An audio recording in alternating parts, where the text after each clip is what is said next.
जय श्री राम। शंखनाद में आपका स्वागत है। जम्मू कश्मीर में उमर अब्दुल्ला की हालत खराब है। दो उपचुनाव हैं और दोनों में ही उनकी पार्टी को हार का मुंह देखना पड़ सकता है। उमर अब्दुल्ला की बडगाम में जहां साख दांव पर लगी हुई है, वहीं नगरोटा में उमर अब्दुल्ला के हाथ से तो पहले ही सीट निकल चुकी है, क्योंकि वहां पर वो सीट बीजेपी के उम्मीदवार देवेंद्र सिंह राणा की थी।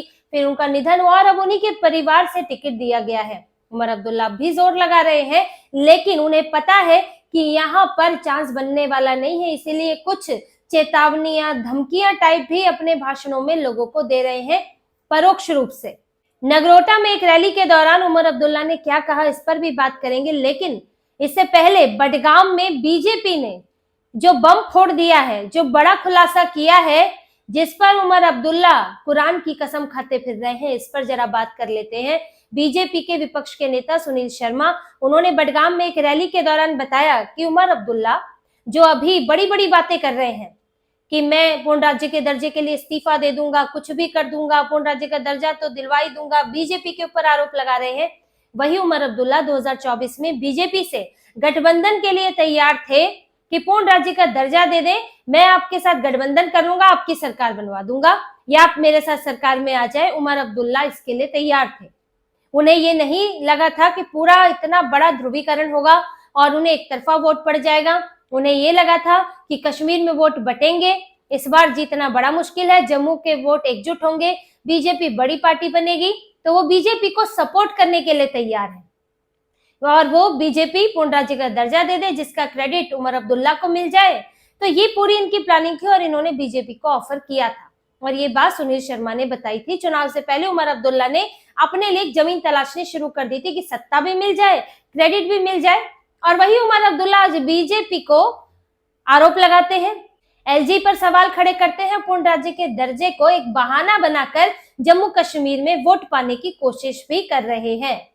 लेकिन अब जैसे ही ये बात खुली तो उमर अब्दुल्ला सख्ते में आ गए। अब करूं क्या, अफरा तफरी। तो उसके बाद कुछ नहीं बचा तो उन्होंने कुरान की कसम खा ली।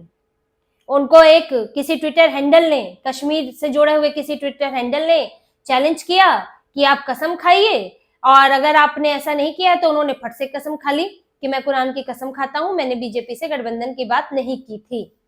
अब उन्होंने की थी या नहीं की थी, कसम उनकी कितनी सच्ची है या नहीं है, ये तो अब बीजेपी और उमर अब्दुल्ला के बीच में है। लेकिन उमर अब्दुल्ला फंस चुके हैं।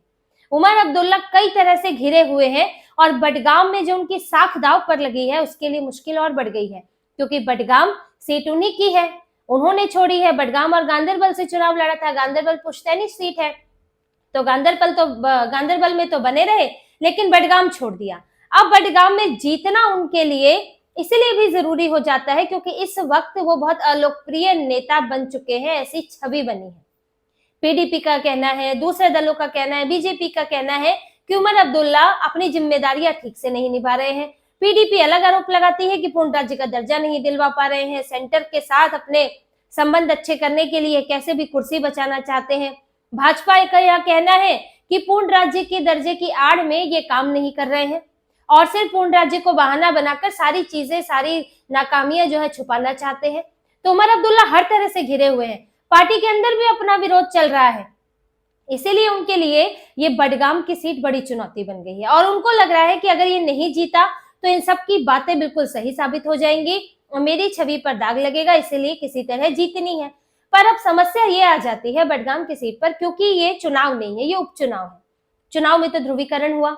अब मुसलमानों को लगा कश्मीर के कि अगर एकजुट वोट नहीं दिया, ये जो मौलानाओं ने और मौलवियों ने जो अंतिम समय में मस्जिदों से ये लोग जारी करते हैं, तकरीरों में कहते हैं, अब इनको लगा कि अगर यहाँ बट गया और इधर बीजेपी को अच्छे खासी संख्या आ गई तो बीजेपी की सरकार बन जाएगी, हिंदू सीएम बन जाएगा। हिंदू सीएम इन्हें कैसे स्वीकार होगा? ये तो पूरा अपना इस्लाम का परचम फैलाने के लिए ही वहां सारा इन्होंने माहौल बना रखा है कि सब हमारा हो और अंत में हम पाकिस्तान के हो। वहां पर माहौल ये सब अलगाववादियों ने और ये अब्दुल्ला मुफ्ती, इन लोगों ने किया क्या? यही सब किया था वहां पर। तो इसीलिए उस वक्त ध्रुवीकरण हुआ। लेकिन एक सीट पर क्या ध्रुवीकरण होगा? उपचुनाव है। उमर अब्दुल्ला अगर हार भी जाएंगे तो मुख्यमंत्री तो बने ही रहेंगे। और यही दूसरी पार्टियां भी समझा रही हैं कि बडगाम में आपको इन्हें वोट देने से कोई फायदा नहीं है। इन्होंने तो सीट छोड़ दी, इन्होंने बडगाम को क्यों नहीं अपनाया? फिर इन्हीं की पार्टी के हैं जो आजकल इनसे बड़ा नाराज चल रहे हैं, आगा रुहुल्ला मेहंदी, क्योंकि बडगाम का इलाका है, वहां पर आगा कबीला जो है वो बहुत प्रभावशाली है, राजनीतिक रूप से प्रभावशाली है और अधिकतर उम्मीदवार उन्हीं के कबीले से होते हैं। और इस बार भी सभी बड़ी पार्टियों ने आगा कबीले से ही उम्मीदवार खड़े किए हैं। पीडीपी ने आगा सैयद मुंतजिर, नेशनल कॉन्फ्रेंस ने आगा सैयद महमूद और बीजेपी ने आगा सैयद मोहसिन। ये तीनों उम्मीदवार आगा कबीले के हैं और इनको खड़ा किया गया है। अब अभी तक उमर अब्दुल्ला के लिए आगा कबीले के ही एक बड़े नेता और नेशनल कॉन्फ्रेंस के सांसद आगा रुहुल्ला मेहंदी जो है वो प्रचार किया करते थे, जिससे इनके उम्मीदवार को और मजबूती मिलती थी। लेकिन इस बार वो प्रचार में नहीं उतर रहे हैं और ये उमर अब्दुल्ला से पूछा भी गया, मीडिया बार बार सवाल पूछ रहा है, तो उमर अब्दुल्ला बोल रहे हैं हम किसी को मजबूर नहीं करते हैं प्रचार करने के लिए, सबकी अपनी मर्जी होती है, अब क्या कह सकते हैं। लेकिन उन्हीं के ही पार्टी के नेता है, सांसद है, और वो भी विरोध कर रहे हैं कि उमर अब्दुल्ला पूर्ण राज्य का दर्जा नहीं दिला पाए, केंद्र के लिए सख्त नहीं हो रहे हैं, इसीलिए मैं वहां प्रचार करने नहीं जाऊंगा। अब आगा रुहुल्ला मेहंदी की अपनी राजनीति है, वो पार्टी में अपना एक अलग उभार चाहते हैं, एक अलग बड़े नेता के तौर पर आना चाहते हैं, लेकिन इसका सीधा सीधा नुकसान उमर अब्दुल्ला को मिलेगा बडगाम की सीट पर। और जिस तरह से बीजेपी वहां पर जबरदस्त प्रचार कर रही है इस वक्त, विपक्ष के नेता इनके गए ही थे और उमर अब्दुल्ला को सीधे सीधे टारगेट किया जा रहा है, तो परिणाम बड़ा ही दिलचस्प होने वाला है। अगर यहाँ पर बीजेपी को भले ही हो सकता है कि सीट ना मिले, लेकिन उमर अब्दुल्ला के हाथ में भी सीट जानी बड़ी मुश्किल लग रही है। तो बडगाम में बड़ा दिलचस्प चुनाव चल रहा है और उमर अब्दुल्ला इसलिए परेशान है कि नगरोटा तो जाएगी ही जाएगी हाथ से, लेकिन यहाँ से बडगाम भी हाथ से जाने वाला है। और नगरोटा सीट तो ऐसी है जिसे उमर अब्दुल्ला ने कांग्रेस को दान कर दी थी कि आप वहां पर उम्मीदवार उतार सकते हैं, लेकिन कांग्रेस ने हार के डर से वो सीट छोड़ दी, क्योंकि पूरी उम्मीद है वहां पर कि बीजेपी ही जीतेगी। इसको सिंपैथी वोट भी होता है, जम्मू का इलाका भी है और बीजेपी की वहां पर पकड़ भी अच्छी है, और जो इनके विधायक जिनका निधन हो गया उन्हीं के परिवार से टिकट दिया गया है। अब जब कांग्रेस पीछे हट गई तो उमर अब्दुल्ला ने अपना उम्मीदवार उतारा नगरोटा में, और उतारना भी पड़ेगा, क्योंकि अब आप भागे हुए तो नहीं लग सकते कि जम्मू में हम बिल्कुल ही भाग गए हैं। अब मुख्यमंत्री तो कहने को वो पूरे का कहते हैं, भले ही जम्मू के लोग उनसे नाराज रहते हैं।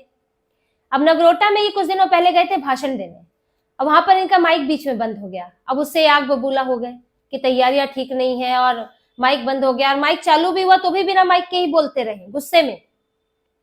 अब वहां पर ये लोगों से बोल रहे हैं कि आप सोचिए कि आपको अब जो विधायक देना है, आप सरकार का हिस्सा बनना चाहते हैं कि सरकार से बाहर रहना चाहते हैं। ये अब चुनाव नहीं है, ये उपचुनाव है। चुनाव में तो पता नहीं था किसकी सरकार बनेगी, लेकिन उपचुनाव में तो मालूम है कि यहाँ पर उमर अब्दुल्ला की सरकार है। तो अगर आप ऐसा विधायक चुनते हैं जो कि सरकार का हिस्सा हो, यानी कि नेशनल कॉन्फ्रेंस का हो, तो ज्यादा अच्छा रहेगा। अगर आप बीजेपी का चुनते हैं तो वो तो सरकार से बाहर है, तो फिर दिक्कतें हो सकती है। अब कैसी दिक्कतें हो सकती हैं? आखिर इस बात का मतलब क्या है कि एक विधायक अगर वो सरकार में नहीं भी है तो उसको क्यों दिक्कत होनी चाहिए? यानी कि आप जो है फिर पक्षपात करेंगे, आप जो बीजेपी के विधायक हैं उनकी समस्याएं नहीं सुनेंगे, आप उनके लिए काम नहीं करेंगे, और कहने को तो आप कहते हैं हम तो हर जगह के मुख्यमंत्री हैं। इस बात का मतलब क्या था? और वो भी एक मुख्यमंत्री के मुंह से।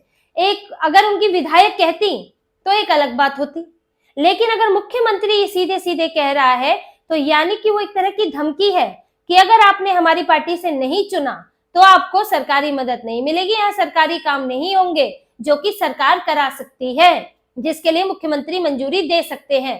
तो ये नगरोटा में तो ये धमकी देने पर उतर आए हैं, और उसमें जो ये घिर रहे हैं वो है पूर्ण राज्य का दर्जा। अपूर्ण राज्य का दर्जा तो मिलने से रहा, क्योंकि एलजीबी बोल चुके हैं कि जो सरकार ने कहा था कि पहले परिसीमन, फिर चुनाव, फिर उचित समय आने पर पूर्ण राज्य का दर्जा। अब उमर अब्दुल्ला कह रहे हैं कि उचित समय क्या होगा? उचित समय यह होगा कि जब जम्मू कश्मीर से आतंकवाद खत्म हो जाएगा, जब अलगाववाद खत्म हो जाएगा, जब यहाँ पर आतंकी और आतंकी समर्थक मिलने बंद हो जाएंगे, जो कि फिलहाल तो ऐसा हो नहीं रहा है। पहलगाम में जो हुआ वो सबने देखा, इसी साल की बात है।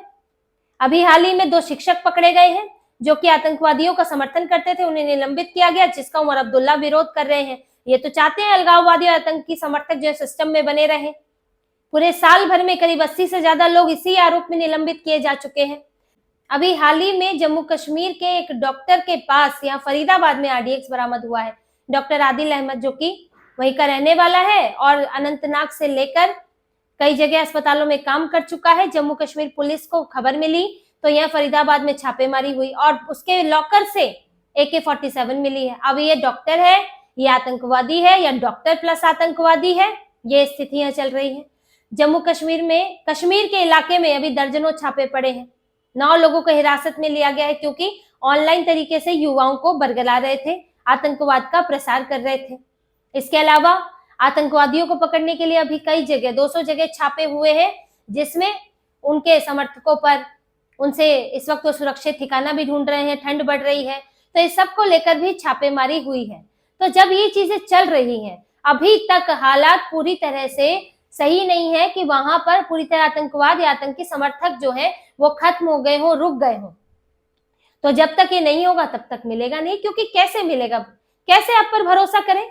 आप ही लोग जो अलगाववादियों को बढ़ावा देते थे, आप ही लोग जो आतंकवादियों को बढ़ावा देते थे, पाकिस्तान की पैरवी करते हैं, तो आपको कैसे दें? आज भी आप अपने ही उस झंडे की बात करते हैं, आज भी आप एक अलगाववाद की बात करते हैं, 370 वापसी की बात करते हैं, तो आपके हाथ में कैसे दे? पहले 370 वापसी की मांग तो छोड़िए, यूटी तो बना ही इसीलिए था कि 370 हटा और उसके बाद यूटी बना। आपको जगह पूर्ण राज्य का दर्जा चाहिए तो 370 की मांग छोड़ेंगे कि नहीं? अगर आप नहीं छोड़ेंगे तो फिर तो वही हालात बने रहेंगे। तो जब जिन लोगों ने कश्मीर को तबाह किया है उन्हीं के हाथ में फिर से सत्ता नहीं दी जा सकती, सब कुछ नहीं दिया जा सकता है। बीजेपी ने वादा तो कर दिया कि परिसीमन के बाद और उचित समय आने के बाद दिया जाएगा, जो वादा करने की जरूरत भी नहीं थी वैसे केंद्र सरकार को, कि आप जब इतने कड़े कड़े कदम उठा रहे हैं, 370 हटा रहे हैं, 35 से हटा रहे हैं, तो आपको वादा भी करने की जरूरत नहीं थी। लेकिन अब उस वक्त के हालात को शांत करने के लिए क्या किस दबाव में चीजें हुई कि कुछ कड़े कदम उठाए गए, बड़े कदम उठाए गए, लेकिन साथ में ये वादा भी कर दिया गया। अब इसी वादे का ये लोग फायदा उठा रहे हैं कि बार बार दबाव डाल रहे हैं। हालांकि सरकार झुकने वाली है नहीं।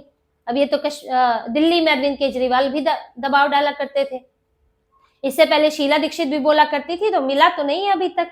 तो जम्मू कश्मीर में भी नहीं मिलेगा, क्योंकि जब तक सुधरोगे नहीं, जब तक पूरी तरह भारत के लिए निष्ठा नहीं रखोगे, तब तक आपको ये दर्जा मिलने वाला नहीं है, क्योंकि भारत सरकार इनके मंसूबों को अच्छी तरह जानती है। और इस हालात के बीच में उमर अब्दुल्ला के लिए अब चुनाव बड़े कठिन होते जा रहे हैं। बडगाम में साख दांव पर है और अगर वहां नहीं जीतते हैं तो ये बहुत बड़ी हार उमर अब्दुल्ला के लिए होने वाली है। तो इसी तरह की और खबरें और विश्लेषण आपके लिए लाते रहेंगे। हमसे जुड़े रहिए, सब्सक्राइब कीजिए, कमेंट कीजिए। बहुत बहुत धन्यवाद। जय श्री राम।